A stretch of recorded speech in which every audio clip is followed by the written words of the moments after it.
আল্লাহ রাব্বুল আলামিনের দরবারে নিশানে লক্ষ কোটি শুকরিয়া, যিনি আমাদেরকে আশরাফুল মাখলুকাত হিসেবে এই পৃথিবীতে প্রেরিত করেছেন। তার দরবারে নিশানে আরো লক্ষ কোটি শুকরিয়া, যিনি সরওয়ারে সরওয়ারা হাবিবে দো জাহান रहनुमाए जीन और इंसा মুহাম্মাদুর রাসূলুল্লাহ সাল্লাল্লাহু আলাইহি সাল্লামের উম্মত হিসেবে প্রেরিত করেছেন। এই জন্য তার দরবারে শুকরিয়া শরীফ বলি আলহামদুলিল্লাহ। আলোচনা করলে আপনাদের খেদমতে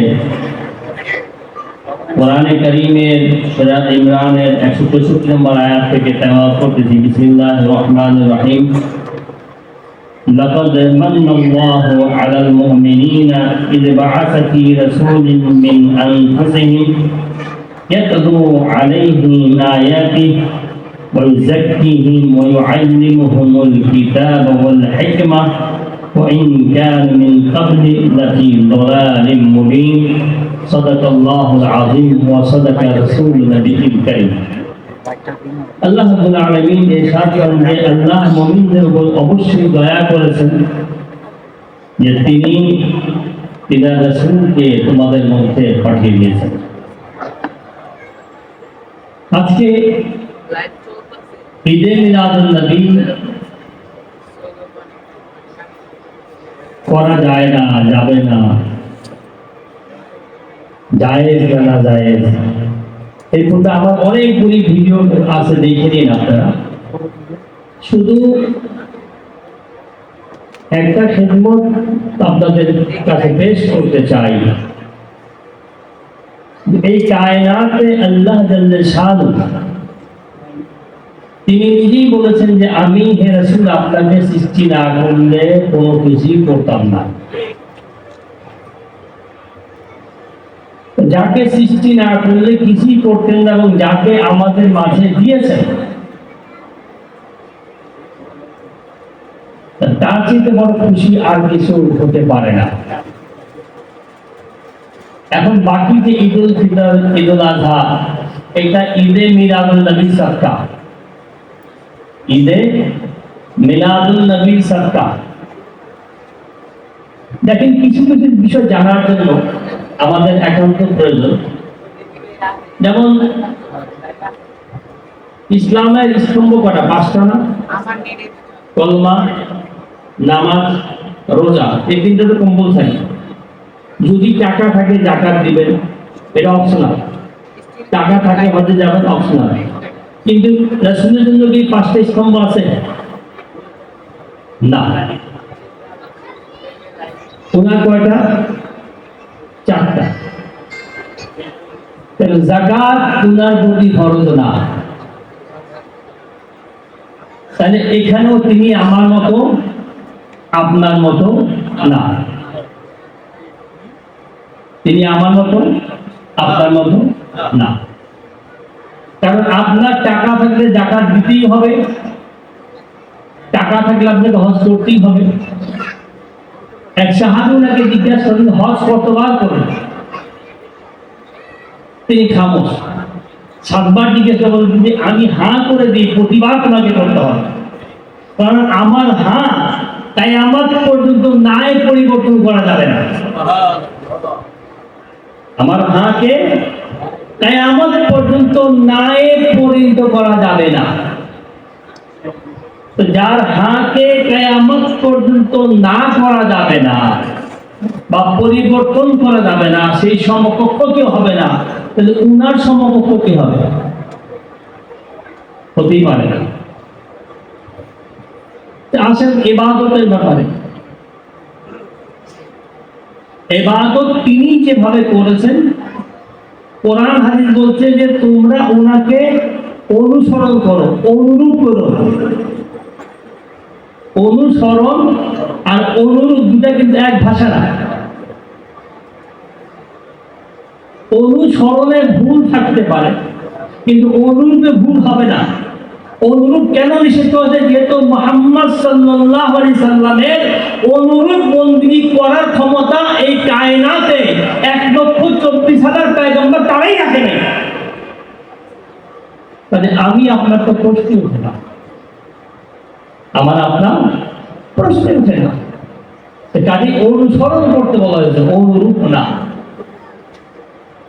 এখন মনে করেন আমার যে এক্সাম্পল দাঁড়া করায়, উনি সংসার করছেন আমিও করি, আমি অস্বীকার করি না। উনি খেয়েছেন আমিও খাই, উনি ঘুমাইছেন আমিও ঘুমাই, উনি হাঁটতেন আমিও হাঁটছি, না করি না ভাই। এই দিকটা দেখতেছো, আরেকটা দিকটা আছে, উনি চন্দ্রকে দুই টুকরা করছেন, তুমি করো। উনি ওনার পবিত্র হাত হওয়া থেকে পানি বের করছেন, তুমি করো। ওনাকে সমস্ত পশু পাখি সাজদা করছে, তোমার একজন করুক। ওনার পবিত্র জুতা নিয়ে আরশে আজিমে গেছে, তুমি জুতা নিয়ে মসজিদে ঢুকো। আরশে আজিম তো অনেক পরের কথা, মসজিদে ঢুকো। মসজিদে ঢুকো না জুতা নিয়ে, পাবলিক পিটা বেটার।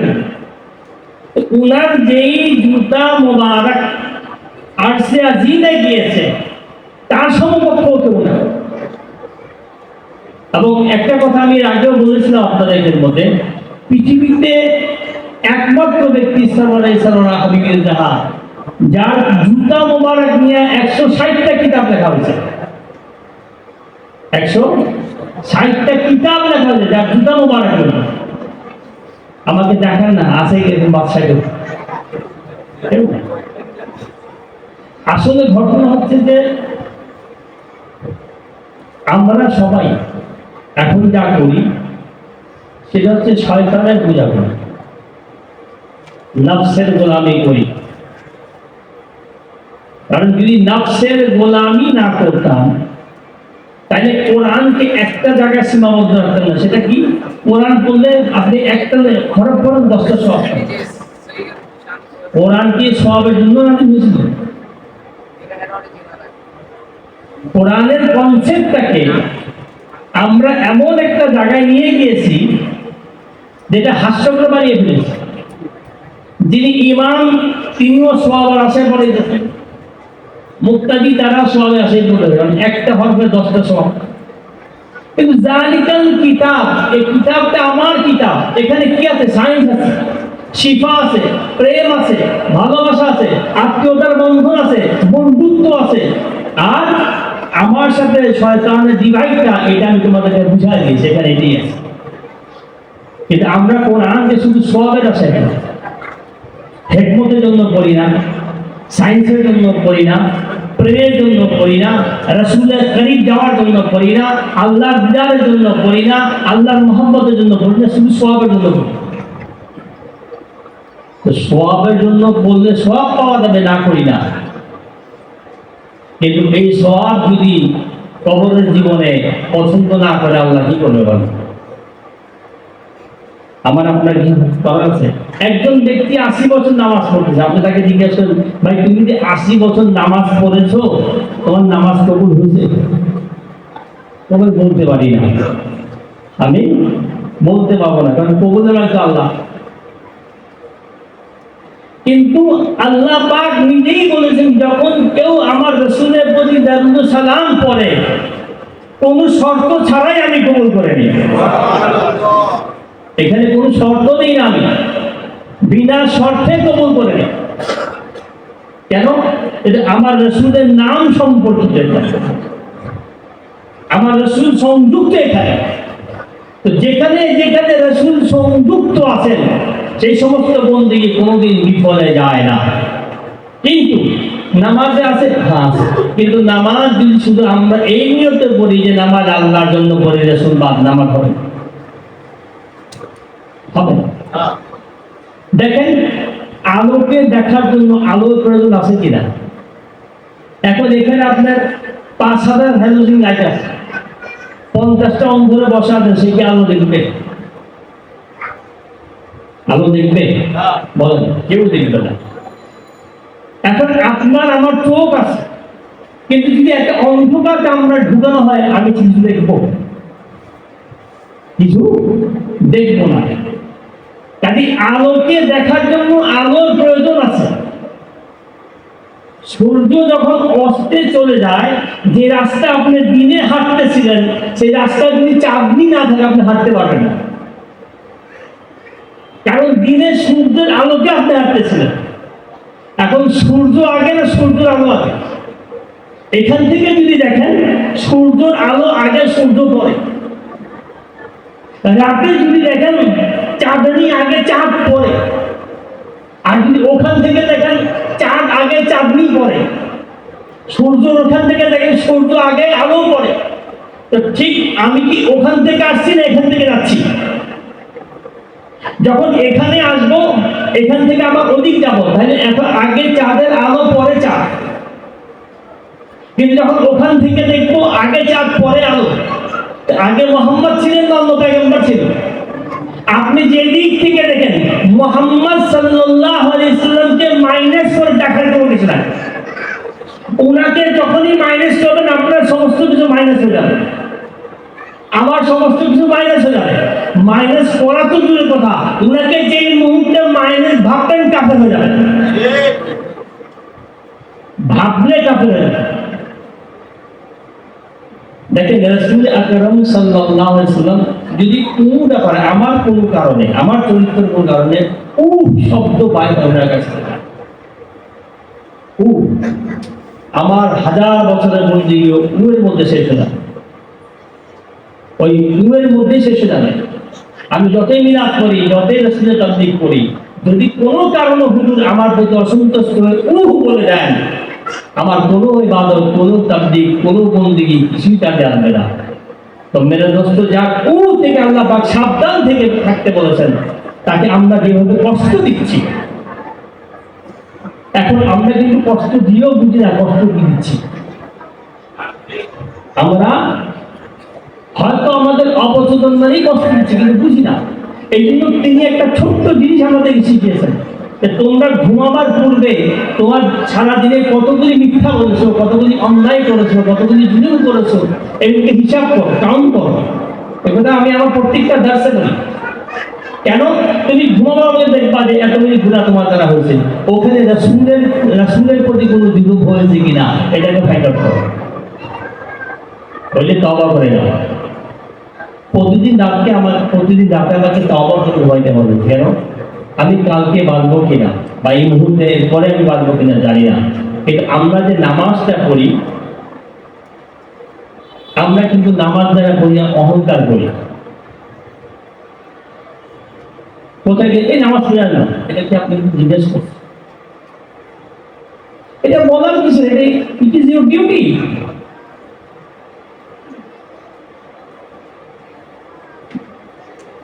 আপনি বা আমি বা আমরা এখন যা যে কথা বললাম, আমরা শয়তানের পূজা করি। সেটা কি? সেটা হচ্ছে যে আমরা যা কিছু করি সওয়াব করি, নামাজ পড়ি সওয়াব করি, রোজা আছে কথা বলা যাবে না, রোজা কিন্তু কোনো হাঁটবি নেই, কথা বলা গিয়েছে। এইটা আমাদের এগুলোর জন্য আমরা শুধু যে আমরা দায়ী তা না, যারা মসজিদে বসে মেহরাবে বক্তৃতা করেন তারাও দায়ী, আবার আমরাও দায়ী। কেন? আমরা কিভাবে ইসলামের জীবন যাপন করবো এটা নিয়ে তাদের সাথে ডিসকাস করি না, এটা নিয়ে ডিসকাস করি না। আসলে আমরা ইসলামটা বুঝতে পেরেছি, যার জন্য মর্যাদা দিতে পারি। আমাদের পরিবার পরিজন শহীদ হতে হয়, ইসলামের জন্য কাউকে বেঁধে রাখে না, ইসলামের জন্য কাউকে কোড়া মারা হয়নি, যার জন্য আমরা সহজে পেয়েছি সব। এই জন্য এক মর্যাদা দিচ্ছি না। এটা আপনি বিশ্বাস করেন, আপনি বিলিভ করেন, একজন মুমিন একদিকে দাঁড়িয়ে থাকবে, আল্লাহ পাক মুমিন দিকে শান দিয়েছেন। তাম পৃথিবীর অন্য গোত্র মানুষ একদিকে থাকবে, কিন্তু রহমতের দৃষ্টিতে আল্লাহ পাক ওই মুমিনের দিকে তাকা থাকবে, অন্য কারো দিকে না। তাহলে একজন মুমিন এই মর্যাদা কোথা থেকে পেল? যার মাধ্যমে পেয়েছে তিনি হচ্ছেন মুহাম্মদুর রাসূলুল্লাহ সাল্লাল্লাহু আলাইহি ওয়াসাল্লাম। উনার কারণে পেয়েছে, উনার কারণে পেয়েছে। এখন দেখেন উনি আমাদের কতটা ভালোবাসেন। ওনার যাবার সময় আজাইল আসছে, এটা আপনারা শুনছেন, কিন্তু একটা কথা আমাদের ওলামারা বলে না। তিনি বলতে চাচ্ছেন আমি যাবই, আমার উম্মতদের কি হবে? বলতে হেরেছি যারা মৃত্যুর 1 সপ্তাহ আগে তওবা করবে তাকে মাফ করে দিবে। বলছে আমার উম্মতের মধ্যে সবাই তো এটা বুঝার ক্ষমতা রাখে না যে 1 সপ্তাহ আগে মারা যাবে কিনা। ও যে 1 সপ্তাহ পরে মারা যাবে জানে? এবার বলতো হুজুর 1 ঘন্টা আগে বুঝতে মারা যাবে, ও তওবা করলে মাফ করে দিবে। তাও আমি স্যাটিসফাই না। তখন হযরত আজরাইল বললেন যে হে রাসূল, যখন কোনো মানুষ তওবা করে মারা যাবে আল্লাহ মাফ করে দিবে, যে বিনা তওবায় মারা যাবে আপনার শাফায়াত তাকে মাফ করে দিবে। যে বিনা তওবায় মারা যাবে, তওবা করার সুযোগ হয় নাই, কিন্তু যেহেতু আপনি শাফায়াতকারী আপনার শাফায়াত তাকে মাফ করে দিবে। এই আলোচনাগুলি হয়। যেমন আরেকটা কথা, ইয়া নবী বলা যাবে না, কেন ইয়া বলা শিরক। তাহলে এখন আল্লাহকে জিজ্ঞাসা করো আল্লাহ শিরক কেন বললো? ইয়া আইয়ুহাল ইনসান।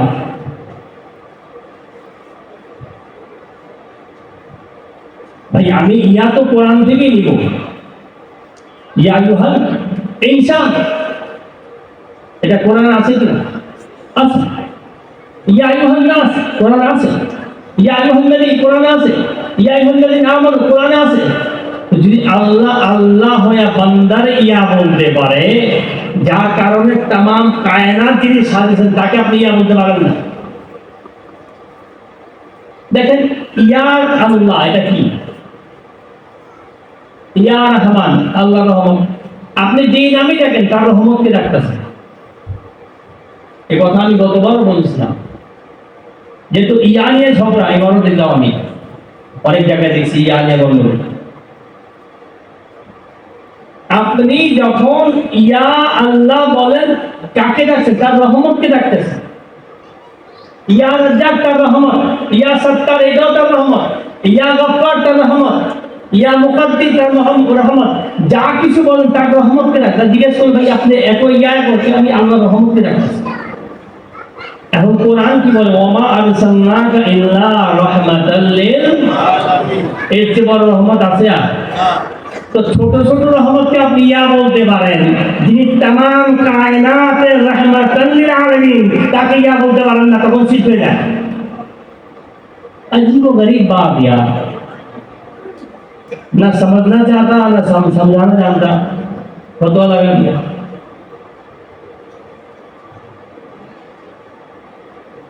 रसूल আকরাম সাল্লাল্লাহু আলাইহি ওয়াসাল্লাম কোরআনে কি বলতে? রাসূল যেটা দেয় সেটাকে গ্রহণ কর, আর যেখান থেকে রুখে দেয় সেটা রুখে না। দেখেন সোহবত অনেক বড় জিনিস। सोहबत का असर काम कर जाता है, इंसान क्या चीज दर दीवार बदल जाता है। सोहबत का असर काम कर जाता है, इंसान क्या चीज दर दीवार बदल जाता है। सोहबते दाम नहीं। হজ করতে যারা গিয়েছেন তারা দেখছেন না ছোট ছোট শয়তান, বড় শয়তান, মেজো শয়তান পাথর মারেন না, শয়তান থাকে না। আমাকে ইতিহাস থেকে দ্বিতীয়বার দেখাতে পারবেন যে হযরত ইসমাঈলের পরে শয়তান জীবন ওখানে গেছে? কেউ পারবেন না আমাকে দেখাতে।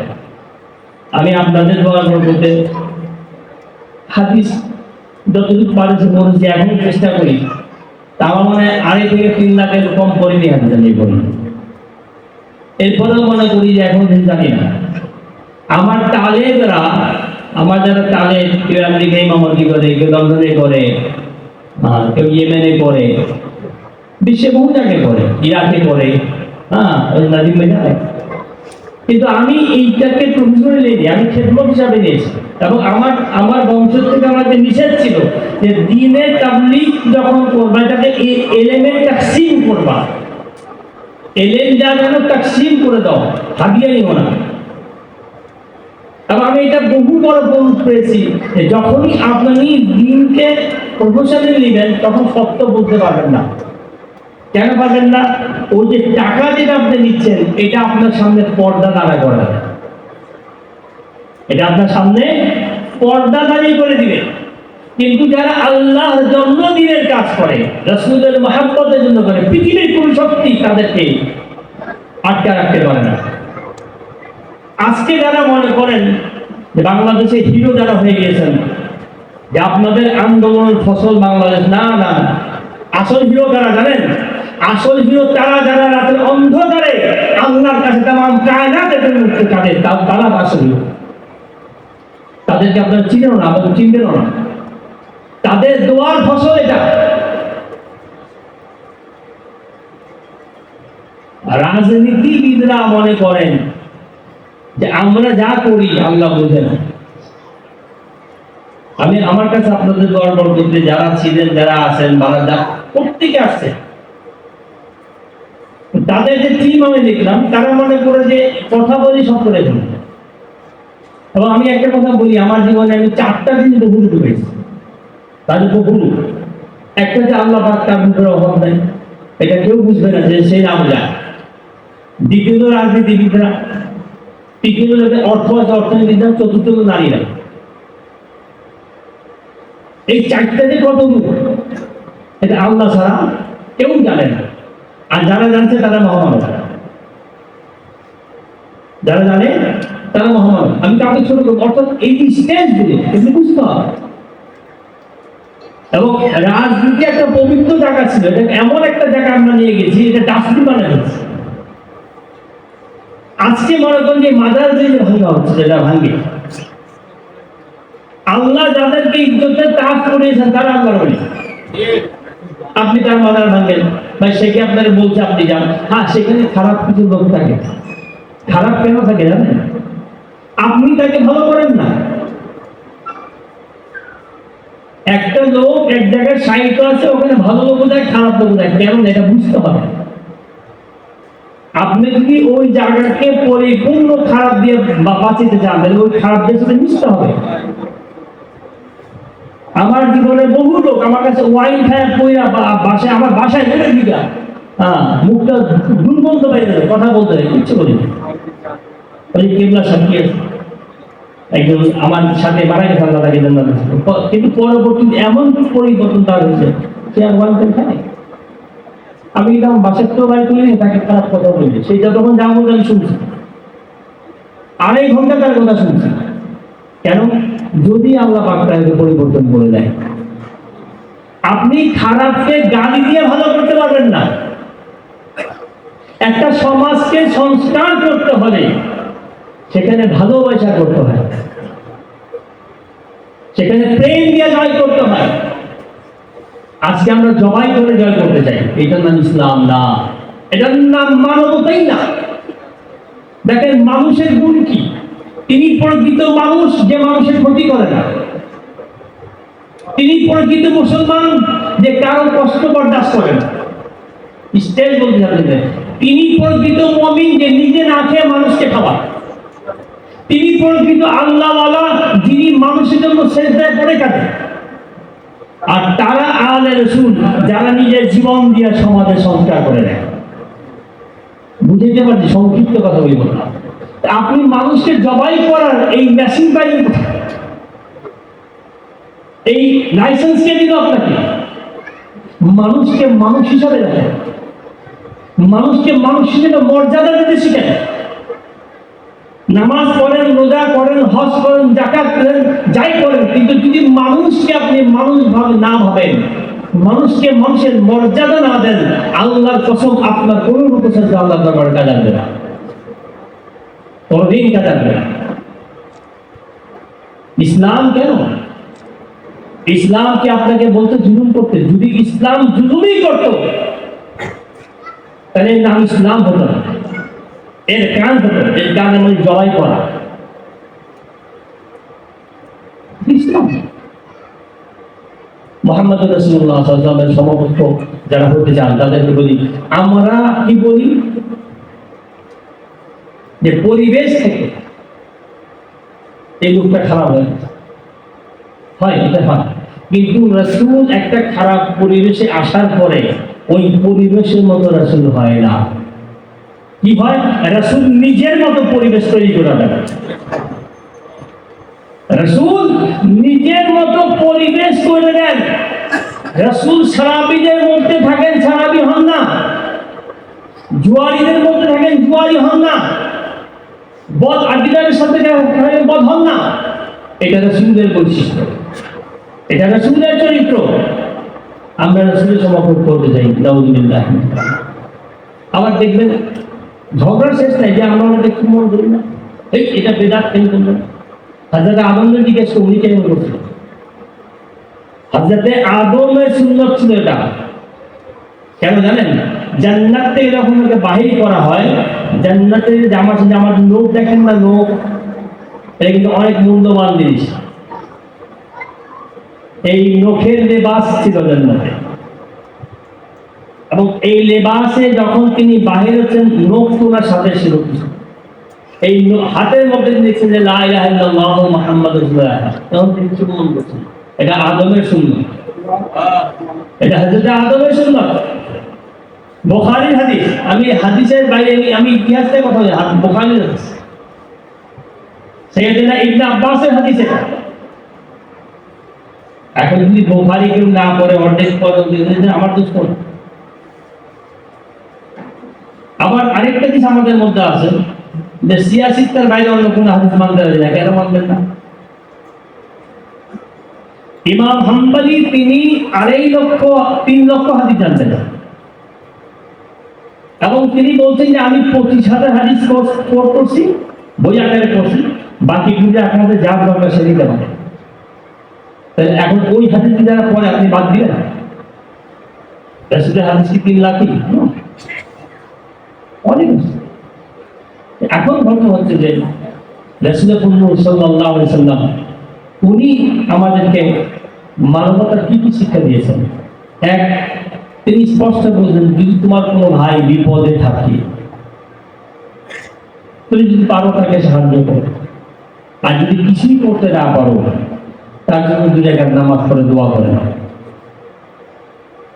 আমরা আজকে এটাও করি না। দেখেন আমাদের মাথায় যে জিনিসটা প্রথম ঢুকে, যে অসুস্থ বাড়ির সবাই কিন্তু ডাক্তারের কাছে দৌড়ে কিনে, এটা আমাদের স্বভাব, এটা আমাদের নেচার হয়ে গেছে। কিন্তু বাড়ি কেউ কিন্তু জানা দাঁড়িয়ে না যে ঠিক আছে 3 জন ডাক্তারের কাছে আমি নামাজ পড়ি, আল্লাহ এটা কিন্তু করি না। আমাদের প্রথম মাথায় ঢুকে কি, যে বাংলাদেশের সবচেয়ে বড় স্পেশালিস্ট কে আছে, ব্রেনের ডাক্তার কে, লিভারের ডাক্তার কে, তখন কিন্তু এইটা কাজ করে। এটা ওয়ান কাইন্ড অফ সিক। কেন? যদি আপনি আল্লাহকেই যথেষ্ট মনে করতেন, আমি ট্রিটমেন্ট করতে নিষেধ করতেছি না, 2 জন ট্রিটমেন্টে যান, 2 জন আল্লাহর কাছে যান, 2 জন আল্লাহর কাছে দাঁড়িয়ে যান, না একজন দাঁড়ান। এটা করি না। কেন? আমরা ওই কালচার থেকে সরে গেছি। কেন? ওই যে কোরআনকে সওয়াবের আশায় করতেছি, কোরআনের হিকমত কি জানি না, কোরআনের শান কি জানি না, কোরআনের শিফা আছে কিনা জানি না। এই যে না জানাটা, এটা কারণ নাই, এটা আমার কারণ নাই না। আমরা কার্ল মার্ক্সের জীবন জানি, লেনিনের জীবন জানি, শেক্সপিয়ারকে চিনি, সক্রেটিসকে চিনি, কিন্তু যদি বলি যে রাসূলুল্লাহ সাল্লাল্লাহু আলাইহি ওয়াসাল্লামের বাবার নাম কি জানি না। এই যে এর চেয়ে বড় মধ্যে কিছু রয়েছে, যিনি আমার প্রফেট, আমি তার দাদার নাম জানি না। আচ্ছা ওটা বাদ দেন, আজকে আমাদের মধ্যে আমরা আমাদের দাদা, বাবা, বড় বাবা এরপর নাম জানি না। কেন? এই কালচার যদি আমাদের কাছ থেকে চলে গেছে, আমাদেরকে এমন একটা মিশ্র কালচারে ঢুকা দেওয়া হয়েছে যে আমরা সারাক্ষণ, তুই নামাজ পড়লি না কেন, তুই যাকাত দিলি না কেন, তুই রোজা রাখলি না কেন, তুই এরকম 5 হাজার দাঁড়িয়ে কেন, এটা কোন ইসলাম? আমি আপনি কিভাবে নামাজ পড়ি, এটা কি মানুষের জিজ্ঞেস করা জিনিস? কে জিজ্ঞেস করবে? আল্লাহ। আল্লাহর যে প্রশ্নগুলি ওগুলি আমরা করতেছি কি করি? আর তুমি যে নামাজ পড়ছিলা, পা কতটুকু ফাঁকা করে রাখছিল, হাসরের মাঠে কি আপনি হিসাব দিতেন? তা তোমার পায়ের মাঝখান দিয়ে কি বকরির বাচ্চা যেতে পারবো, ওইভাবে দাঁড়িয়েছিল? মানে আজুবাজু প্রশ্ন। এইটা না করে আমরা কিন্তু কেউ জিজ্ঞেস করি না, ভাই আপনি যে অসুস্থ, আপনার তো বাসায় কেউ নাই, আমি কি ওষুধ টাকা দিব? আমি জানি আপনার বাসায় বুড়া মা থাকে, আপনি বিদেশ থাকেন, আমি কি আপনার মাকে বাজারটা করে দিব? এইটা আমার জিজ্ঞেস করার উচিত, এবং এই জন্য আমি মানুষ, আমি প্রভু না। যে আমি আপনার বোন থেকে হিসাব নিতেছি। মেরে দোস্ত, বড় আশ্চর্যের বিষয়, ইসলাম এজন্য আসে নাই। ইসলাম কত কল্যাণকর একটা ধর্ম আপনি চিন্তাই করতে পারবেন না। দেখেন, আমি একটা কথা অনেক আগে বলতাম, মানুষ চার রকম হয়। এক জাতের মানুষ নিজেও খায়, অপরকেও খাওয়ায়। একজন আছে নিজে খায়, অন্যকেও দেয় না। আরেকটা আছে নিজে খায়ও না, খাওয়ায়ও না। আরেকটা গরু আছে যে মানুষকে খাওয়ায়, নিজে খায়। সেটা কারা? সেটা ওলি আল্লাহ। আপনি দেখবেন প্রত্যেকটা আল্লাহওয়ালা তারা লঙ্গরখানা করছে। কেন? যাদের ধর্ম বর্ম, যে তোমরা আমার রাসূলকে ভালোবাসো, আমি কি করবো? রাসূল ইত্তেবা করো, তাকে ভালোবাসো, কি করবো? আমি আল্লাহ দুইটা কাজ করবো, তোমার জীবনের সমস্ত গুনাহগুলি মাফ করে দিব, আর তোমাকে আমি নিজে ভালোবাসবো। আল্লাহ বলেন যে আমাকে ভালোবাসো। এত বড় শান যে রাসূলকে তিনি দিয়েছেন। দেখেন, আবু জেহেলের একটা ঘটনার আগে বলেছি, আজকে আবার বলি, অনেক কথা শুনলে। তার কাঁধে একটা পিতলের, তাদের ভাষায় তাদের খোদা ছিল, এটা কাঁধে নিয়ে ঘুরত। এটা সে কাঁধে নিয়ে ঘুরত। এখন পিতলের খোদা যখন বানাইছে, এখানে কত বিক্রয় করতে চিন্তা করতে পারে। এই জন্য কাঁধে ঘুরত। তার কি যে তোর একটা কাজ করতে হবে। কি কাজ? যে মুহাম্মদকে যেখানে দিবি তার অপমান করতে হবে। নাউযুবিল্লাহ। अजीब गरीब मंदिर था यार। तो उनके নিয়ে কাঁধে ঘুরে আর বলে, একসময় রাসূল আকরাম সাল্লাল্লাহু বাইতুল্লাহতে বসে আছেন, এই আজকে তোরে কামটা করতে দেখ, তোরে কিন্তু আমি, তুই কিন্তু আমার কোনো উপকার করতে আসছিস না, তোরে কাঁধে নিয়ে ঘুরি, তোরে পূজা করি, আমার কোনো কাজ আছে না, কিন্তু আজকে আমার এই কাজটা তোর করতে হবে, করে দে। ঠিক আছে, বলতে বল মোহাম্মদ সাল্লাল্লাহু আলাইহি বল, তিনি ভণ্ড নবী। वाह, अजीब गरीब मंजर नजर आया।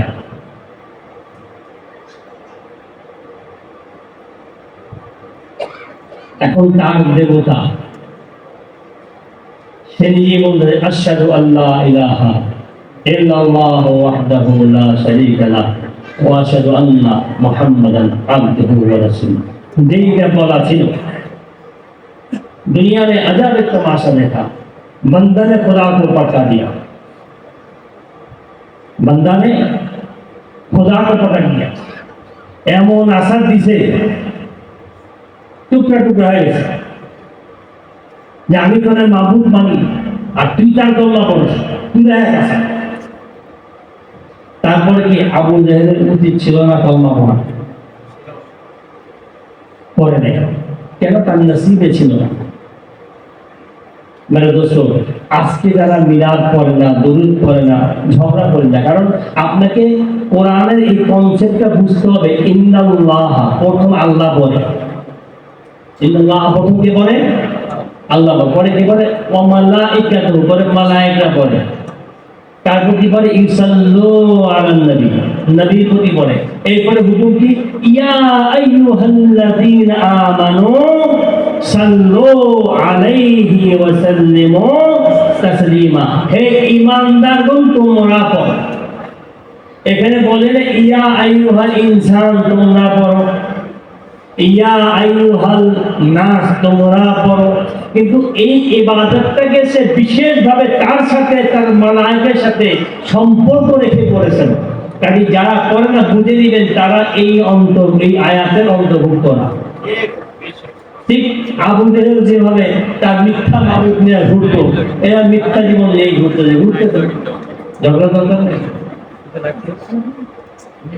ঝগড়া করা দরকার নেই। আমি মস্কোতে একটা কনফারেন্সে বলেছিলাম 2005। আমাকে জিজ্ঞাসা করছে যে তোমরা যে সাক্ষী দাও আশহাদু আল্লা ইলাহা ইল্লাল্লাহ, তোমরা কি আল্লাহকে দেখছো?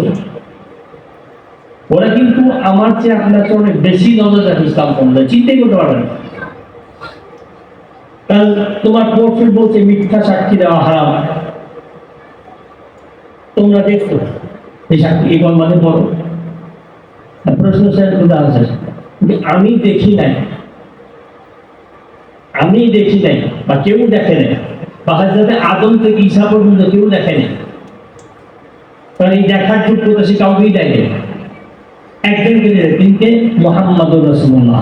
তিনি যখন উনাকে যখন প্রশ্ন করা হয়েছিল, হে রাসূল, আমরা যে আশহাদু আল্লাহ পড়ি এর তাৎপর্য না সাক্ষী দেওয়া, বলতে যেহেতু আমি আমার রবকে দেখে এসেছি, আমার দেখাই তোমাদের দেখা হবে, আমার সাক্ষী তোমাদের কিয়ামত পর্যন্ত তোমাদের সাক্ষী লাগবে। কেউ প্রশ্ন করলে বলে দিও আমার প্রফেট আমাদেরকে অনুমতি দিয়েছে। আমাকে বললো যে গত 25 বছর থেকে মস্কোতে সারা বিশ্বের হাজার হাজার ওলামাকে দাওয়াত দিয়ে আনলাম, অনেক বড় বড় স্কলারদেরকে আনলাম, কিন্তু তারা কিন্তু এক কথা বলছে যে না আমরা দেখিনি। তোমার এইভাবে আমাদেরকে কেউ উত্তর দেয়নি, আমরা মানে নিলাম তুমি চাইলে আমরা মুসলমান হতে পারি। তবে দোস্ত, সবকিছু যদি আল্লাহ পাক আপনার এলেম যেটা হয়, ইলমে তাসাউফের যে জ্ঞানটা, ওইটা আল্লাহ পাকের কাছ থেকে আসে। যারা স্কলার তারা কি দলিল জানতেন না? জানতেন, হয়তো ভুলে গেছেন, বলেন বা মাথা ঢুকে নেই। কেন ঢুকে নেই? আপনি যখন গোলাম হয়ে রাসূলের গোলাম হয়ে কোথাও যাবেন, তখন কানেক্টেড রাসূলের সাথে থাকবে। আর যখন আপনি আলেম হয়ে যাবেন, এলেমের দরিয়া হয়ে যাবেন, এলেমের নূর হয়ে যাবেন, তখন রাসূলের সাথে কানেক্টেড থাকে না। কারণ এলেম শয়তানের ছিল, আমারও আছে। তাই পার্থক্য এইটুকু যে ওকে আল্লাহ পাক অভিশপ্ত করে দিয়েছে, আমার এখন দরজা খোলা আছে মাপ চাওয়া, আমার মাপ চাওয়ার দরজা খোলা আছে। এই সাথে কিন্তু পার্থক্য নেই। কারণ শয়তান কিন্তু আমাদেরকে দেখে ভয় পায়।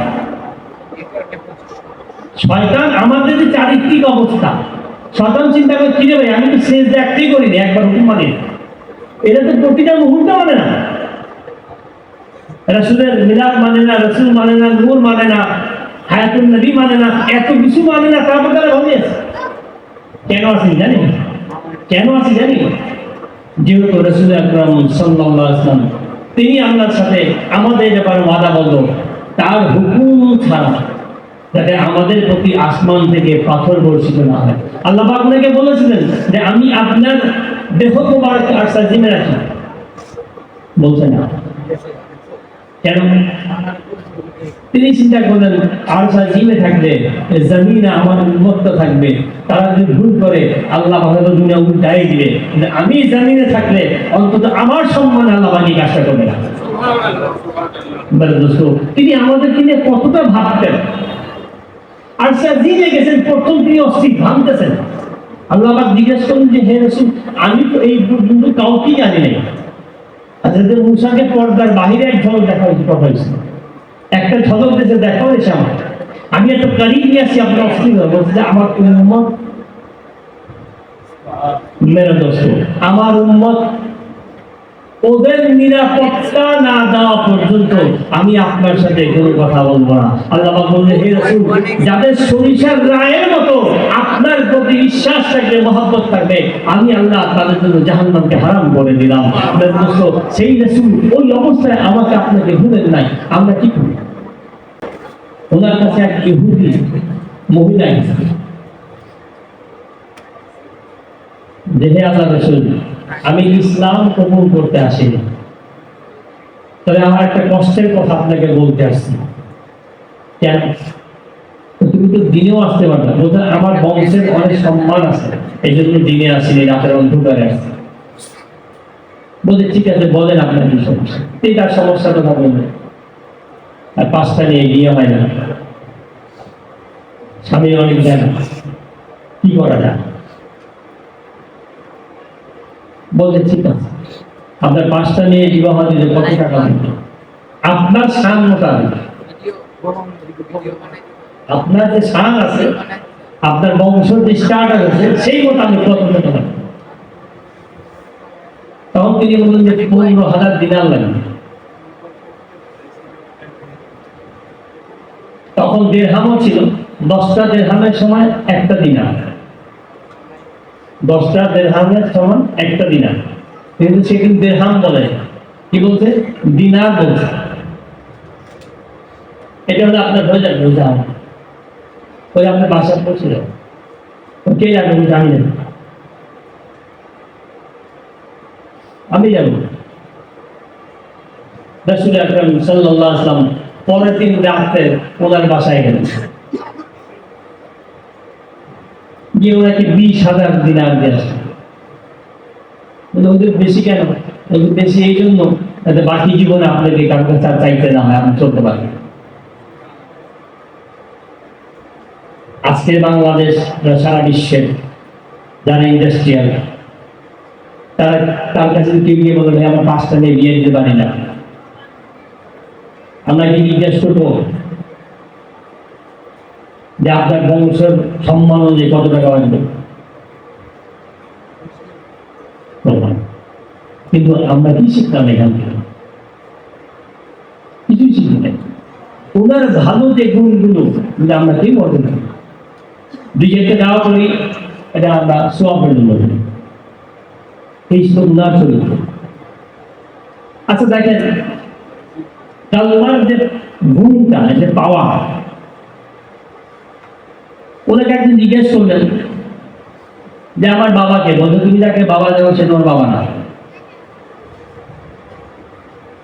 তুমি যাকে বাবা জানো, আমি সাহাবীর নাম বলতেছি না, সে তোমার বাবা না। তার মাকে গিয়ে জিজ্ঞেস করবে যে হ্যাঁ উনি ঠিক বলছে, ওই তোমার বাবা না। আল্লাহ পাক কোরআনে আয়াতে নিষেধ করছে যে তোমরা আমার রাসূলকে ঘাইটো না, তাকে খোঁজাও না।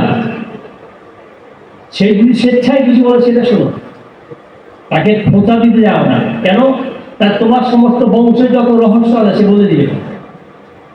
এই ক্ষমতা আমি তাকে দিয়েছি, কিন্তু উনি কখনো এগুলো করতে চান না। কিন্তু উনি সবসময় এক হালতে থাকেন না, এক অবস্থায় থাকেন না। তাই তুমি নাকি ওনাকে এই ডিস্টার্বটা করো। একজন সাহাবী এসে বললেন, ইসলাম গ্রহণ করছে যে আমি জানি আমার জন্মের যে বাবা উনি কে, এটা আমি জানি না, আমার মা বলতে পারে না। আমি কি কলমা পড়লে পবিত্র হয়ে যাব? কারণ আমার শরীরে তো দূষিত রক্ত, নাজায়েজ রক্ত, কি করবো? বলছে তুমি কলমা পড়ো, তোমার রক্তকে জায়েজ করার দায়িত্ব আমি মুহাম্মাদের। একজন সাহাবী বললেন, ইয়া রাসূলুল্লাহ, আজকে তো আপনি হায়াতে তাইয়্যিবাতে আছেন, কেউ জিজ্ঞাসা করলো তার রক্ত পবিত্র না, আপনি দায়িত্ব নিয়েছেন, কিন্তু কিয়ামত পর্যন্ত এরকম অনেক অবৈধ সন্তান জন্মাবে, তাদের জন্য আপনি কি বলেন? বলল যে হে আলী বলে দাও, যদি লা ইলাহা ইল্লাল্লাহ মুহাম্মাদুর রাসূলুল্লাহ সাল্লাল্লাহু আলাইহি ওয়াসাল্লাম কেউ মন থেকে পড়ে, আমার রবের ইজ্জতের কসম, যেমন করে আমার এই সাহাবী পবিত্র হয়ে সে পবিত্র হয়ে যাবে। মেরে দোস্ত, কত বড় সমস্যা তিনি সমাধান করে দিয়েছেন। অথচ এই কালমাকে আমরা কিছুই মনে করি না, এই কালমাকে আমরা ডাইভার্ট করে, এই কালমাকে লা ইলাহা ইল্লাল্লাহ মুহাম্মাদের সাথে দূরে রাখতে হবে। এই কনসেপ্ট আমাদের মাথায় এগুলো দেখেন। কোন এই শব্দটা কোরআন শরীফে 313 বার আসছে। 300 আমরা কোন হুয়াল্লাহু, হে রাসূল আপনি বলেন, কি বলবেন? আল্লাহ এক। এখন যদি তিনি আরশে আজিমে দেখে না আসতেন, যদি প্রশ্ন করতে আপনি কি বলতেছেন আল্লাহ এক, আপনি দেখছেন, জবাব দিতে পারতেন? পারতেন না। কেন? যেহেতু তিনি না দেখেন। এই জন্য যেহেতু তিনি দেখে এসেছেন, এই জন্য কেউ কোনো প্রশ্ন করেন যে কোন হেজ আপনি বলেন আল্লাহ কেন বলেন? বলতে সাহাবীরা বলতেন আনতা মা'লুম ফি হাদা মুহাম্মাদুর রাসূলুল্লাহ ফি সাদাকাতি রাসূল। আমরা সবাই জানি যে রাসূল আল্লাহকে দেখেছে, এটা সবচেয়ে বড় সত্য, এর চেয়ে বড় সত্য আর কিছু নাই। আমরা মানি, কিন্তু আমরা সেই জানাকে, সেই মানাকে কোথায় নিয়ে যাচ্ছি? কোথায় নিয়ে যাচ্ছি? রাসূলকে যদি দেখতে হয় আল্লাহর চোখে দেখেন।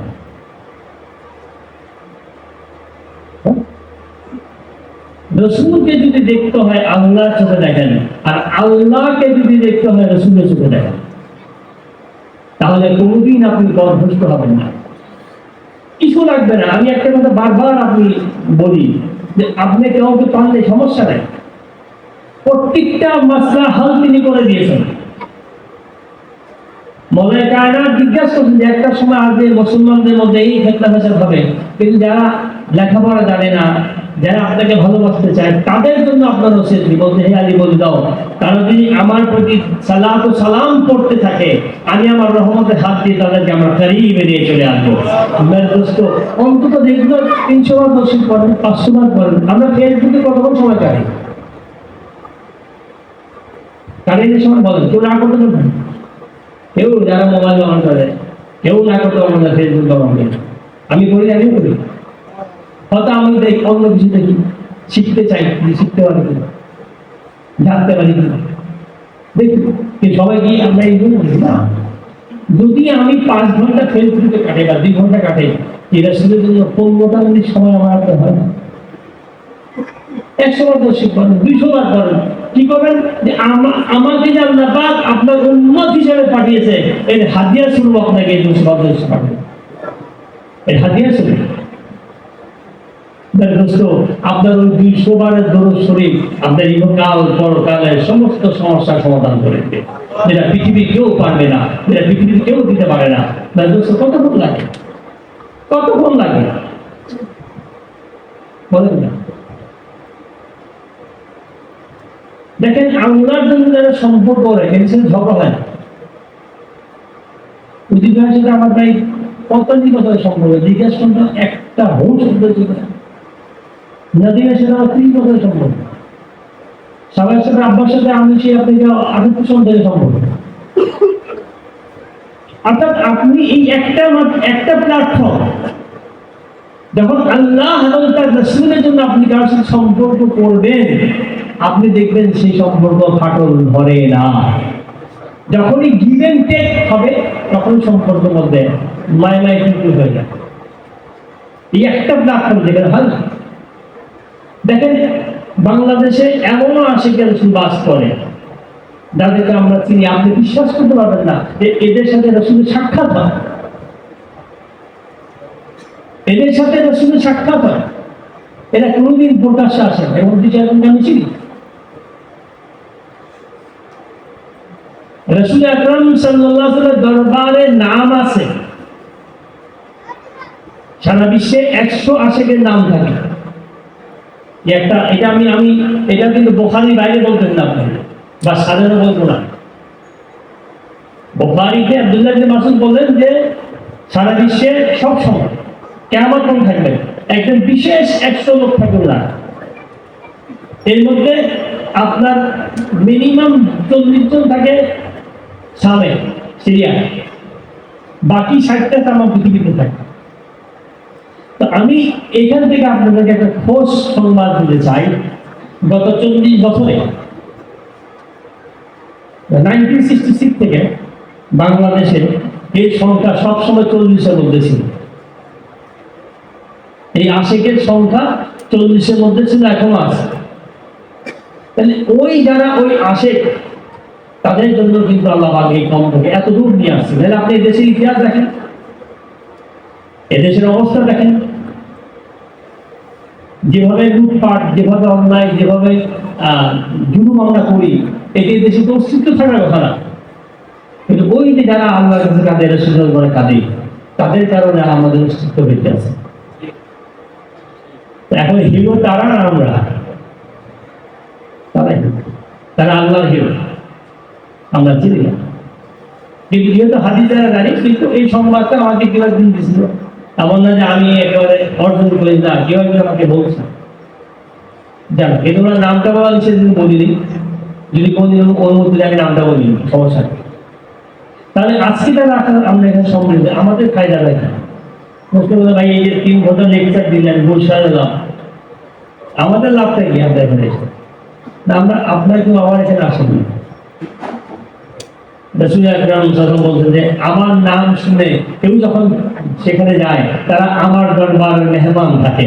মেরা দোস্ত, আপনারা প্রত্যেকে রাসূলের দরবারে মেহমান, মেজবান মুহাম্মদুর রাসূলুল্লাহ সাল্লাল্লাহু আলাইহি ওয়াসাল্লাম। উনি কি দিবেন কি দিবেন না এটা উনি জানেন, কিন্তু আমি এইটুকু জানি যে তিনি বলছেন যখন কেউ আমার মাহফিলে মিলাদে আসে এবং ওইভাবে জীবন যাপন করে, আমি তাই ইহকাল পরকালে সমস্ত কিছু জিম্মা আমি মুহাম্মাদের প্রতি থাকে। মেরা দোস্ত, যদি আজকের পর থেকে আমরা এই পথ থেকে সরে না যাই তাহলে কিয়ামত পর্যন্ত আমাদের জিম্মা উনি নিয়ে যাবেন, এটা ওনার ওয়াদা আছে আমাদের প্রতি। কিন্তু মেরে দোস্ত, আমরা আজকের পর থেকে চেষ্টা করব রাসূল আকরাম সাল্লাল্লাহু আলাইহি ওয়াসাল্লামের আদর্শ করে নিজে জীবন করা, আত্মীয় স্বজন বন্ধনকে আরো গাইড করে দেওয়া। আমরা যারা আত্মীয় স্বজন বন্ধনকে ছেদ করে দিয়েছি, আমাদের উচিত হবে আমরা আত্মীয়তার হক আদায় করা। আর শুধু মেরে দোস্ত টাকা দিয়ে হক আদায় হয় না, এখন অনেক সহজ হয়ে গেছে। এই মোবাইল থেকে ফোন করতে কয় সেকেন্ড লাগে, আমরা 55 সেকেন্ডে একটা মোবাইলে কানেক্ট করে দেয়, তাই না? আমি যেটুকু জানি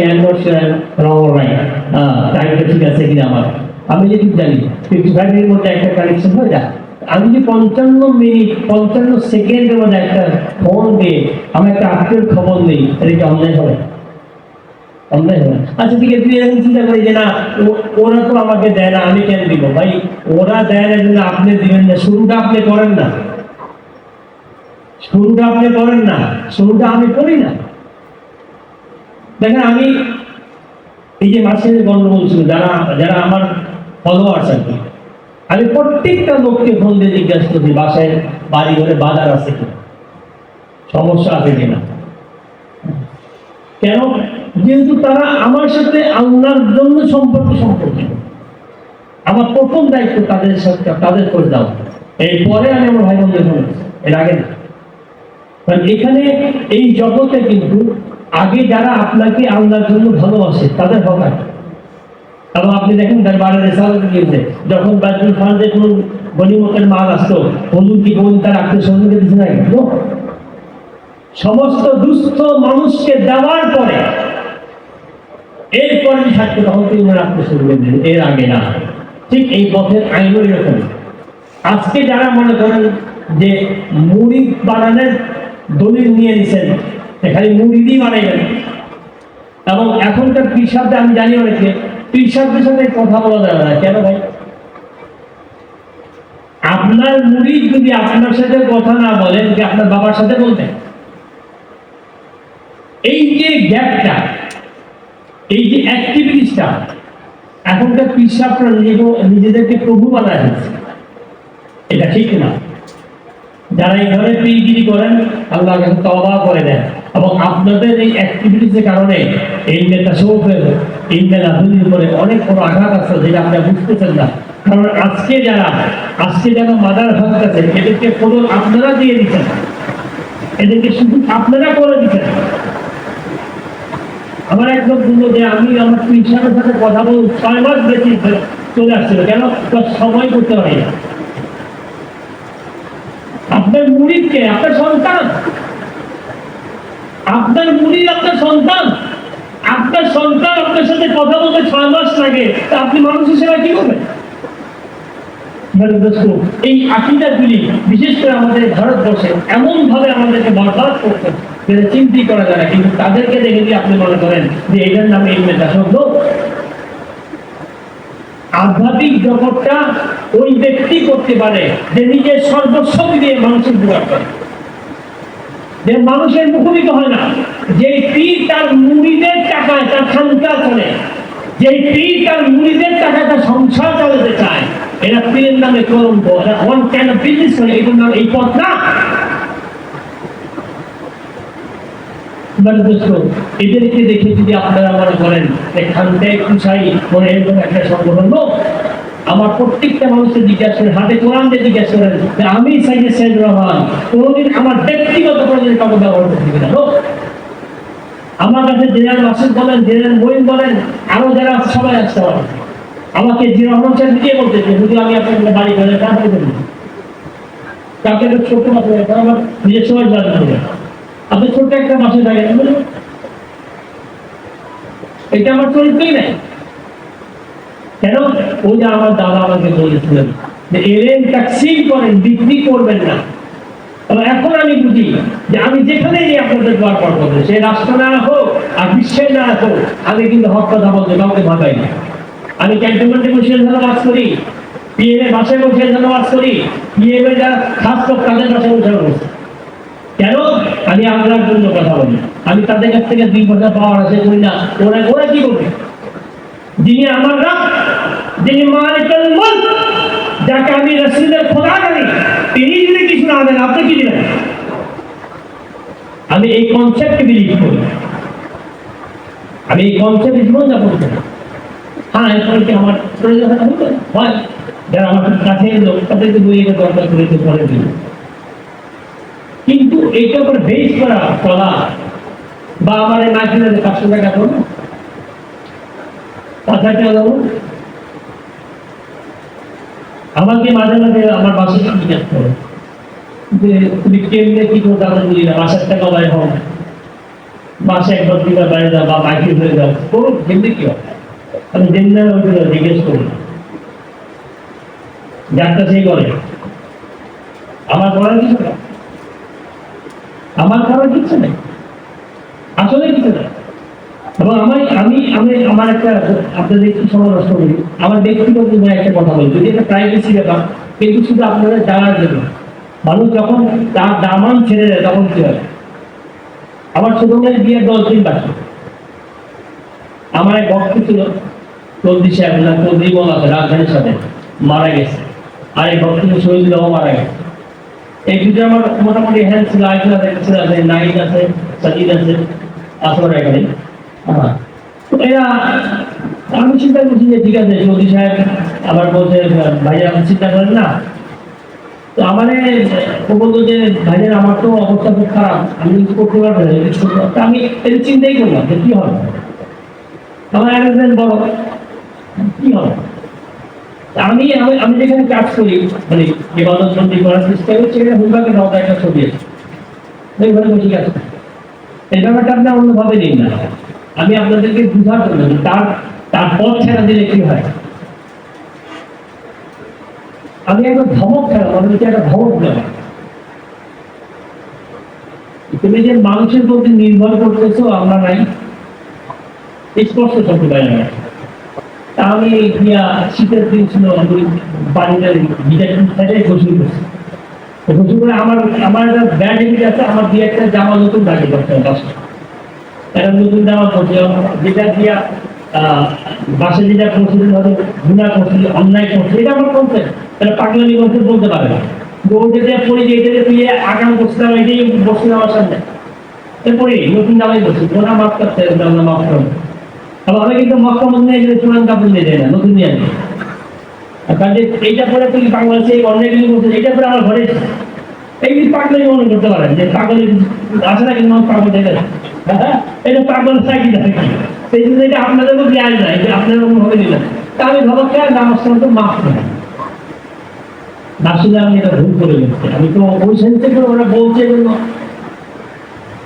পরের দিন আমার এক লোক আসছে আমার কাছে, অমুক আপনি চিনেন, আপনি ফোন দিলে আমার এই কাজটা হয়ে যায়। আমি তার সামনে ফোন দিলাম, কাজ কি এটা তাকে জিজ্ঞেস করিনি, তার কাজটা কি জিজ্ঞেস করি, ফোন দিয়ে সে বলছে যে হুজুর আপনি কিভাবে, আমি যেভাবে তিনি কাজটা করে দেন।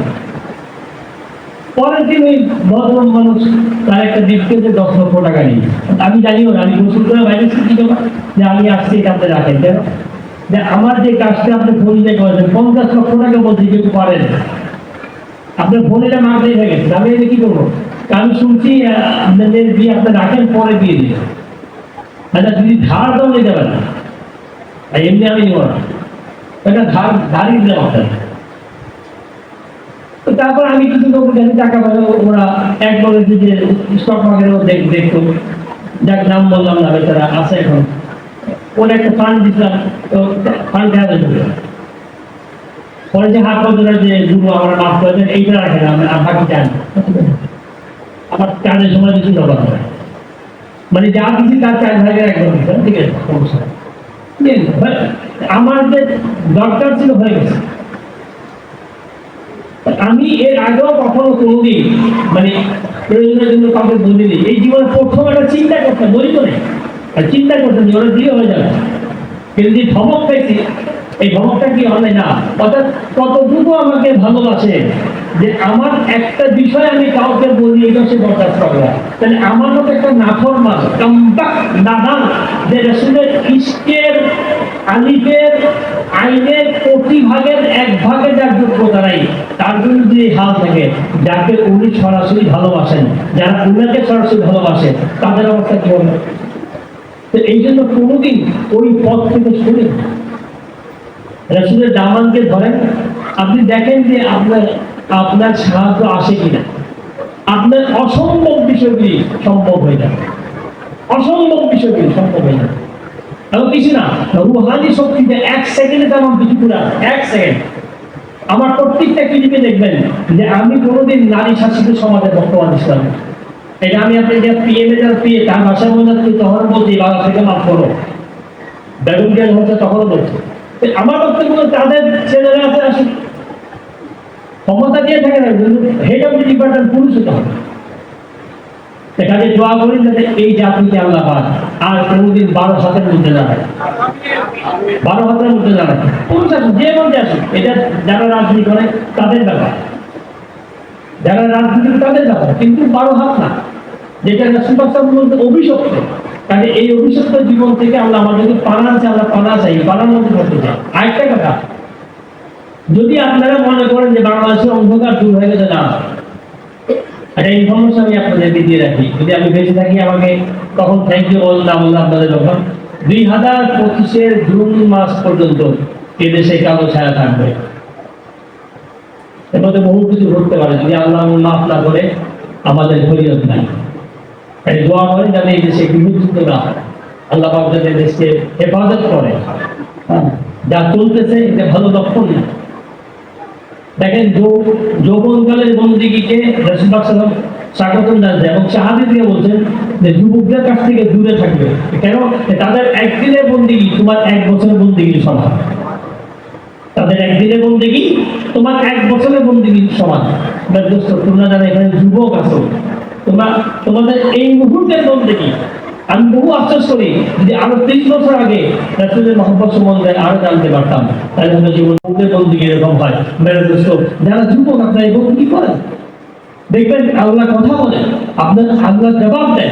এটা সবচেয়ে সহজ হচ্ছে আপনি যখনই বন্দিগি করেন তাকে সামনে রেখে করেন, তাকে আপনি আল্লাহকে যেভাবে চিন্তা করবেন সেভাবেই পাবেন। আপনি যেভাবে আল্লাহ আপনার করিব আছে, আপনার কথা শুনে সে নিশ্চয়ই শুনে উত্তরও দেন।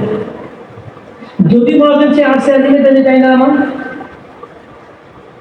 তাকে চাই না আমার। প্রেম এমন একটা শক্তি যে সে আসছে আজিম থেকে নিচে চলে আসবে, আপনাকে নিচের থেকে আসছে নিয়ে চলে যাবে। তাই রুহের জন্য কোনো বাইন্ডিংস নেই। রূহ যেমন হাসরের মাঠে কেরামত কাতিবিন একটা ফাইল দিবে, যেখানে লিখলো নেই বলিও নেই। আল্লাহ জিজ্ঞেস করলো কি রে, কিছু দেখছি না, খাতা ব্লাইন্ড কেন? বলছে আল্লাহ এই সময় তোমার বান্দা কোথায় ছিল আমি জানি না, তোমার বান্দা এই সময়টা কোথায় ছিল আমি জানি না। কেন? বলছে আমি আল্লাহ জানি, ওর খাতা আমার কাছে আছে। কি আছে? ওই মুহূর্তে যখন তুমি তাকে খুঁজে পাও নাই, ওই মুহূর্তে সে আমার সাথে মিশা ছিল, এই জন্য তুমি পাও না। এমন কাতিবিন যে সব পাবে তা না, রাসূলের মুহাম্মদের এমন একটা মুকাম আছে, যখন ওই মুকাম আল্লাহ আপনাকে দান করবে তখন আপনাকে ফেরেশতাও খুঁজে পাবে না। যখন ফেরেশতাই পায় না আপনাকে, মানুষ থেকে পাবে। তো যদি আপনার এই হয় আব্দুহু ওয়া রাসূলুহু, যদি এই মুকাম হয় যিনি নূরিন মিন নূর আল্লাহ, আপনার মুকাম কি হবে? ওনার হাল কি হবে? ওনার ঘর কি হবে? ওনার ইজ্জত কি হবে?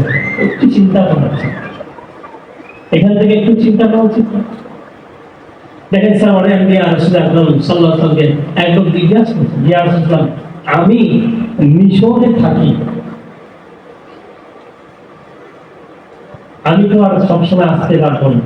এটা সহজ কিছু বলে দিলে যদি আপনার দিদার পাই, বা যখন আপনি দুনিয়া থেকে বিদায় নেন তখন যদি আপনাকে দেখতে না পাই, হাবিবে খোদা বললেন তুমি যাও, বিশ্বের যে প্রান্তেই তুমি থাকবে, যে মুহূর্তে আমি জমিন ছেড়ে চলে যাবো তোমাকে আমি বলে যাবো,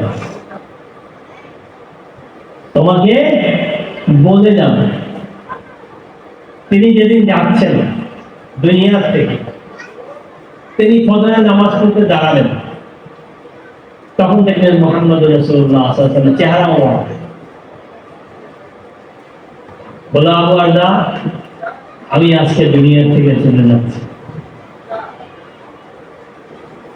তিনি মিশর থেকে মদিনায় আসলেন 1 মাস পরে।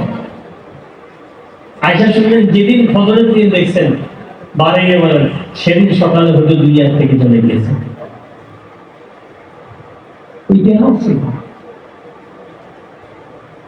ঠিক সেখানে আবু বকরকে তিনি বলেছিলেন, যে আবু বকর, কেউ যদি আমাকে ভালোবাসে, কেউ যদি আমার তারিফ থাকতে চায়, সেই পৃথিবীর যেখানেই থাক না কেন আমি তার তারিফ থাকি। এই জন্য যখনই আমরা সালাত ও সালাম পড়ি, উনি যদি বিশেষ কোনো মিটিং আল্লাহর সাথে না থাকেন, উনি উপস্থিত থাকেন, উনি হাজির থাকেন। এটা আপনি মানেন না মানেন, এটা আপনার আকীদার ব্যাপার, কিন্তু আমি এটা মানি, আমি বিশ্বাস করি। কারণ আপনি প্রেম কখনো ঝগড়া করে না, করে আপনি কাউকে যেটা বলতেছিলাম যে সোহবাতের একটা কথা বলেন, কথাটা ভুলে গিয়েছিলাম, যে হাজী সাহেবরা যায় পাথর মারেন, শয়তান কিন্তু কোনোদিন আর ওখানে দাঁড়ায়নি, কিন্তু একদিনে দাঁড়িয়েছে, কিন্তু কিয়ামত পর্যন্ত ওই জায়গাটা অভিশপ্ত হয়ে গেছে, হয়েছে কিনা? কিয়ামত পর্যন্ত ওই জায়গাটা অভিশপ্ত হয়ে গেছে। এখন যদি আমি বাঁকার কথা জিজ্ঞেস করি, ওই জায়গাটা কি অন্যায় ছিল? ওই জায়গা এখন অন্যায় ছিল? আল্লাহর ভাষায় যদি বলি, আল্লাহ বললেন যখন ও দাঁড়াইতেছিল তখন তুই আমার কাছে সাহায্য চাস নাই। আল্লাহ তো বলতে পারে, জানি বেরা বলতে পারে না। আল্লাহর ইখতিয়ার আছে না? তো যখন শয়তান দাঁড়াইতেছিল তখন আমার সাহায্য চাস নাই, যেহেতু চাস নাই, কিয়ামত পর্যন্ত তুই অভিশপ্তি। আর মোকামে ইব্রাহিম, যেখানে ইব্রাহিম আলাইহিস কদম মোবারক আছে, সমস্ত ছাপ মিশে আছে, কিন্তু একটা লাগে কেন? বাইতুল্লাহ সেখানে দাঁড়িয়ে বানিয়েছে।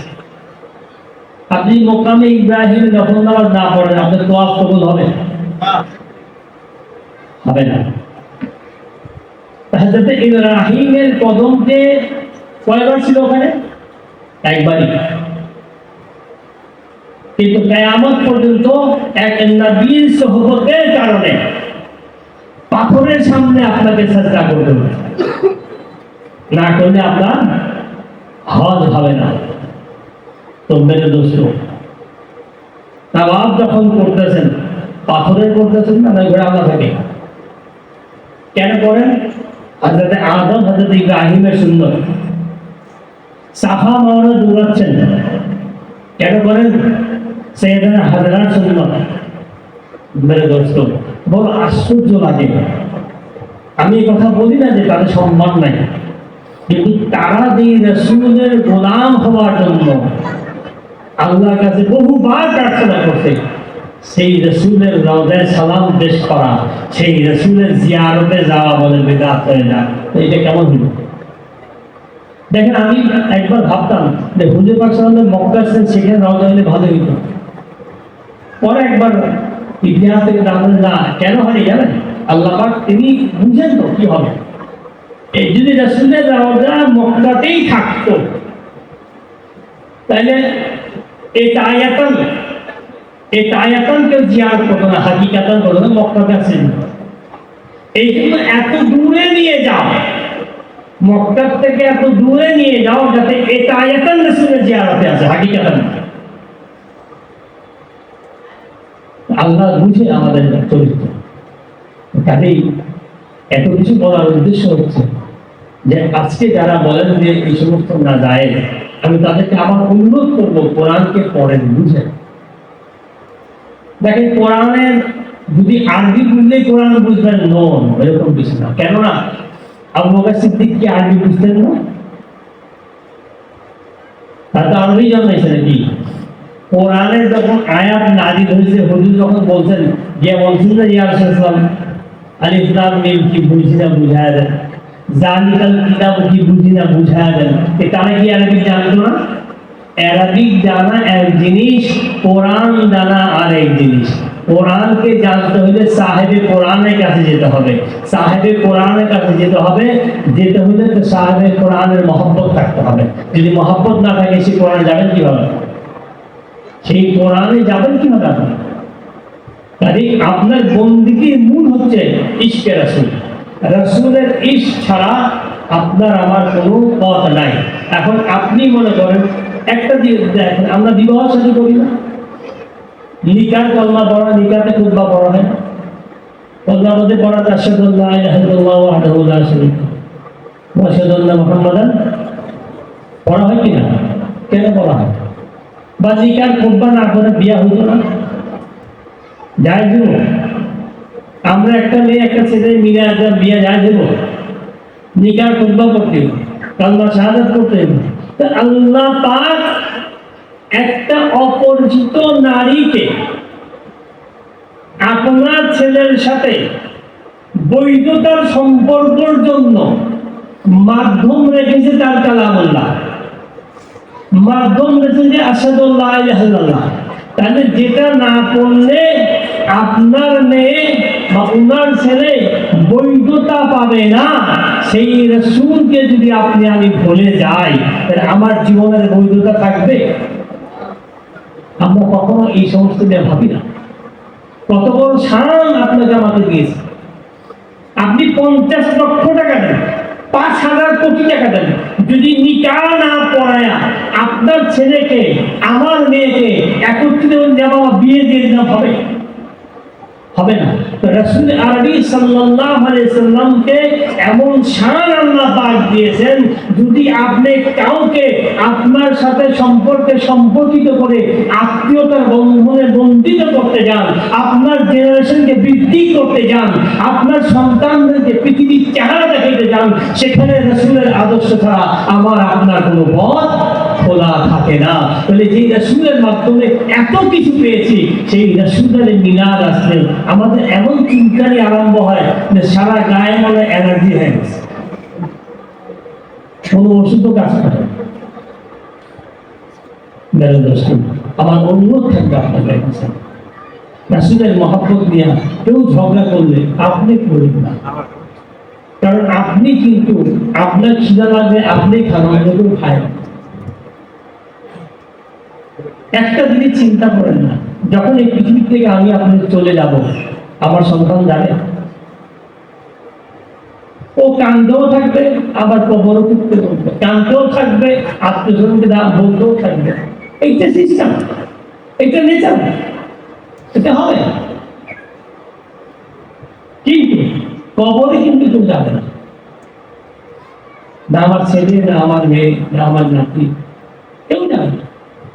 কিন্তু যার প্রতি আপনি দরুদ করেন, সরওয়ারে সরওয়ারা হাবিবে দো জাহান মুহাম্মদুর রাসূলুল্লাহ সাল্লাল্লাহু আলাইহি ওয়াসাল্লাম, তিনি কিন্তু চলে আসবেন, তিনি চলে আসবেন। বা যারা দরুদ সালাম পড়ে তাদের অবস্থা এরকম হয়, রাসূল যখন বলতেন নাকি কেরামান কাতিবিন, যখন আপনি জিজ্ঞাসা করে বলতেন নাকি, ওকে জিজ্ঞাসা করে তিনি হাজির হয়ে যান, যে বলেন ওর কথা ওকে জিজ্ঞাসা করো না, আমাকে জিজ্ঞাসা করো, ওকে আমি বলে দিচ্ছি। ওকে জিজ্ঞাসা করো না, আমি মোহাম্মদকে জিজ্ঞাসা করো, আমি বলে দিচ্ছি ওকে। দরুদ সালামের এই মর্যাদা দেওয়া হয়েছে, কিন্তু আমরা এটাকে গুরুত্ব করি। নামাজ বেশক আফজল ইবাদত, কিন্তু ওই নামাজেও যদি আপনি রাসূলকে স্মরণ না করেন, নামাজ ওই নামাজেও যদি রাসূলের তাজিম না করেন, নামাজ হবে না। ওই নামাজে যদি রাসূলের খেয়াল না থাকে, নামাজ হবে না। যারা বলেন যে নামাজে আল্লাহ ছাড়া অন্য কাউকে স্মরণ করলে নামাজ বাদ,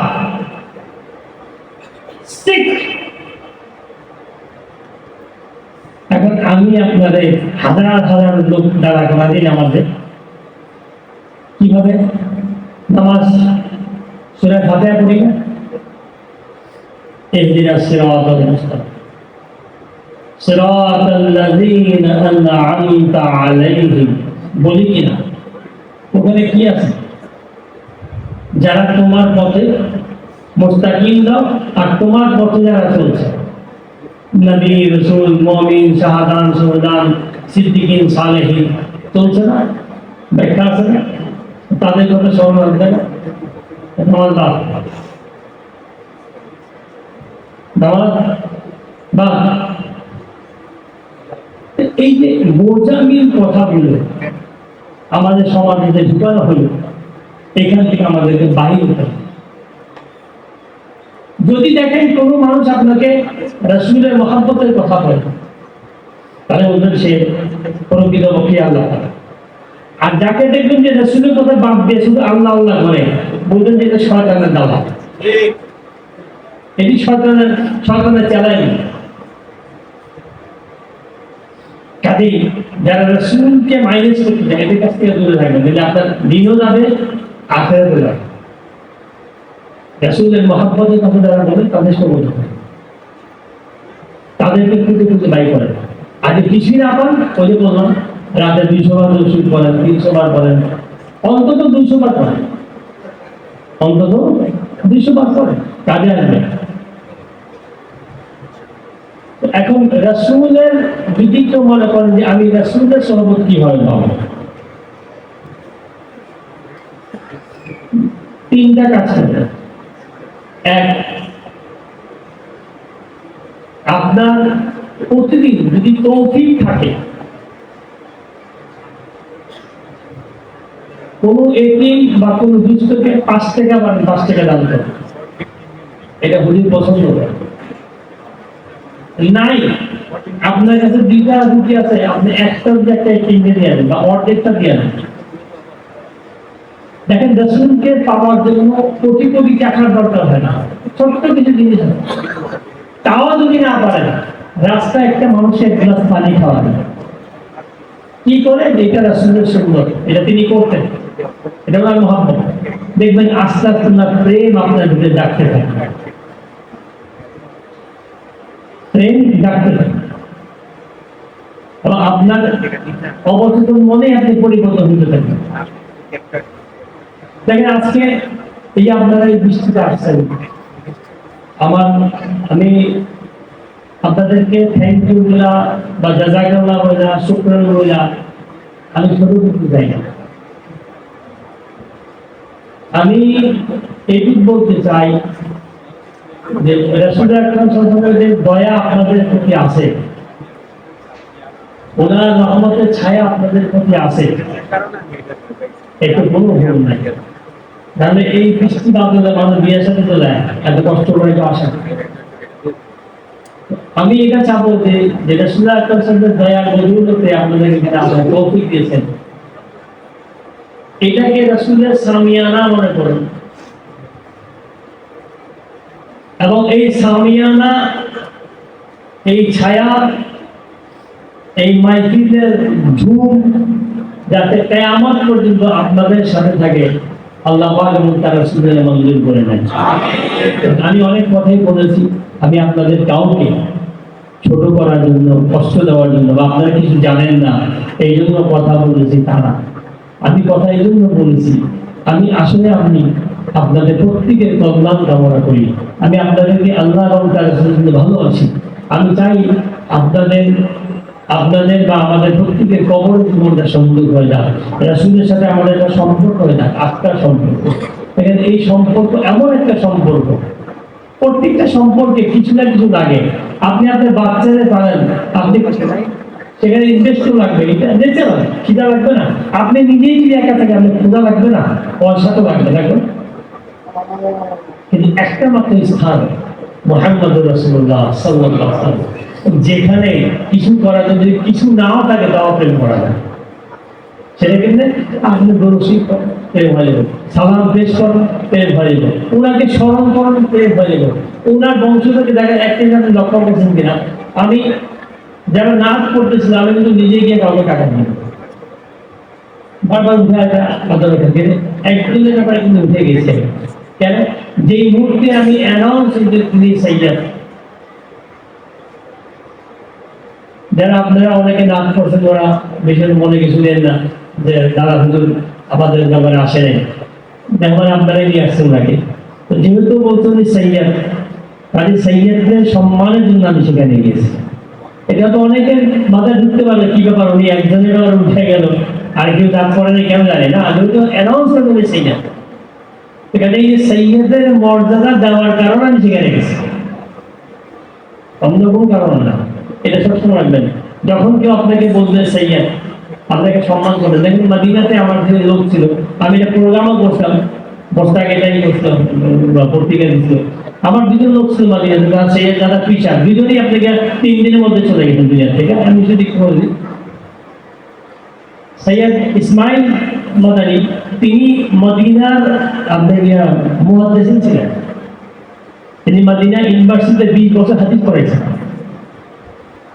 আমি যখন গেছি ওনার সাথে দেখা করতে, আমি পিছনে, আমার এক বন্ধু আছে ফারুক করেছি পাকিস্তানে, ও আমার বলে চলো হুজুর তোমার মনে করে নিয়ে যায়। তা আমি আসর করার পরে গেছি, পিছন থেকে বলতে ফারুক তোমার সাথে কি সাইড আছে? বয়স ছিল 94 বছর। তিনি বলতে যে ফারুক তোমার সাইড আছে? বলতে হ্যাঁ সাইড আছে। বলতে তাড়াতাড়ি আমার সামনে নিয়ে এসো, পিছনে এসো। হাতটা দিয়ে এলো, বললো যে ফারুক এক কাজ করো, ওনার সাথে আমার ছবি তুলো। তোমার নাতি বলতেছে দাদা তুমি তো কাউকে ছবি তুলো না, সাইডের সাথে কেন করবা? ওরা অনেক ভালোবাসি তো, ওর সাথে আমার ছবি থাক। গত বছরই এই বছর তো নাই। আরেকজন শেখ জালাল, ওনার খানকাটা আমি যাই মাইকিং করি, মদিনাতে ওনার খানকা আছে। উনি রাসূলুল্লাহ সাল্লাল্লাহু আলাইহি ওয়াসাল্লাম যেখানে সালাম পেশ করে আমার হাতে দাঁড়ায়, অনেকক্ষণ টাকা শেখ কি দেখতেন, বলছে আমার তোমার সাথে দেখা না হয় এই জন্য দেখতেছি, হুজুরের কিছু বলে দাও, তুমি এখানকার বলে দিয়েছি, তুমিও শেখ জালাল, তুমি একটু বলে দাও। আমি দুদিন দোয়া করলাম, সালাম পেশ করলাম। আচ্ছা দেখেন, উনি কিন্তু শেখ ইসমাইলের 3 দিন আগে মারা গেছে। শেখ জালাল মারা যাওয়ার 2 দিন আগে বলছে যে সাইডে ফোন দিও, আমি একটু কথা বলবো। আমি বলে আর থাকবে না। তো বাচ্চা মানুষ দিয়ে যখন মারা যায়, উনি একটা খালি পাশে ফোন শেখ অনেক কষ্ট এবং কথা বলতে পারে না, কিভাবে সালাম বলে গেছে। এই যে ভাবে সম্পর্কটা, যে প্রেমটা, এটা কিন্তু পৌঁছাতে হয়। মদিনাতে অনেক আমার চেয়ে কোটি কোটি গুণ বড় বড় স্টোলা বাজার, সবার সাথে কথা বলেন না। ইসমাইল সাহেবকে বলবেন যে উনার জন্য মদিনা ইউনিভার্সিটি বন্ধ ছিল সেদিন, এবং আমাকে তারা ভিডিও দেখাইছে মসজিদে নববীর সেহাদ অর্থাৎ ফলকটা বলেছে একটা মানে লোকদান রাখা।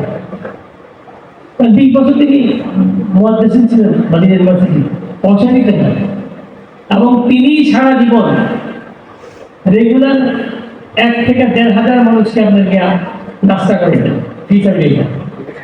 উনি মদিনাতে 3টা বাড়ি বিক্রি করে সেবা করছেন, লাস্টে একটা বাড়ি এখানে ছেলে মেয়েদের জন্য 3টা বাড়ি বিক্রি করে যে লোক হাজিদের সেবা করে, বলতে এটা রসুলের মেহমান, আমি তো কিছু পারি না, একটু চালে 1 থেকে 1,500 লোকের প্রতিই খাওয়াবেন।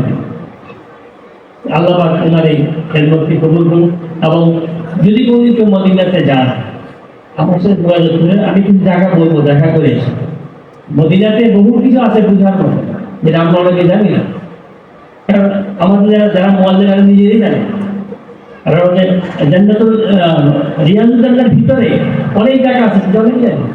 মসজিদ নববীর ভিতরে বহু কিছু আছে যেটা অনেকেই জানে না।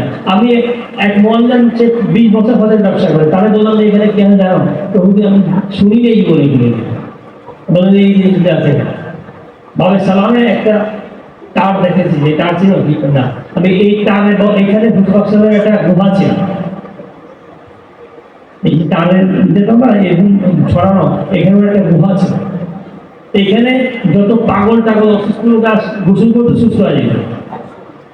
এইটা এরা যখন ক্ষমতা আসছে, এই জালেমরা তখন বন্ধ করে দিচ্ছে, কিন্তু ওইটা ঠিক চিহ্ন আছে। তো এইটা তো সবাই জানে না।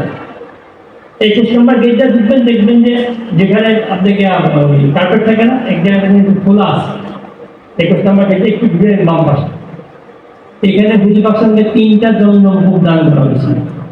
মক্কাতে একটা ছিল, এখানে হুজুরকে 3টা দেওয়া হয়েছিল, কিন্তু এরা আশা করে বন্ধ করে দিয়েছে।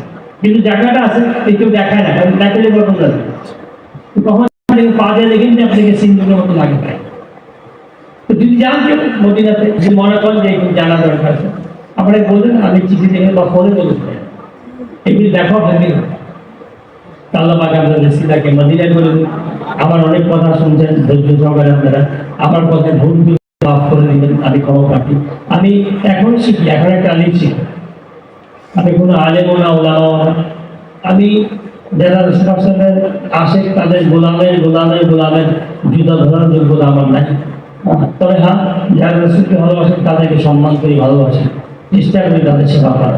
আল্লাহ আমাদের সমস্ত ভুলগুলি মাফ করে এই মাহফিলকে রাসূল আকরাম সাল্লাল্লাহু আলাইহি ওয়াসাল্লামের ঈদ মানে খুশি, তামাম উম্মতে মুহাম্মাদী সমস্ত অন্ধকারকে যেন আল্লাহ দূর করে দেন, তামাম উম্মতে মুহাম্মাদী সমস্ত বিমারিকে শিফা দান করে দেন।